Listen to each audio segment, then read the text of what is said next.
պացիենտը ունի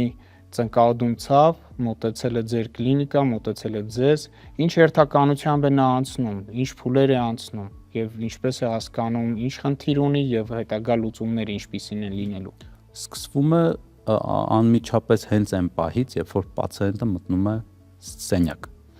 Մտավ անգամ քայլվածքը կարող է մեզ ինչ որ մի բան հուշել։ Թե ոնց է քայլում, ոնց է մոտենում ձեզ, ոնց նստեց ձեր դիմաց, մի ոտը դրեց առաջ, թե ամբողջությամբ նստեց, այսինքն ամեն ինչը մեր համար որոշակի նյուանսներ են, ինչից մենք կարող ենք արդեն ենթադրություն անել։ Այնուհետև սկսվում է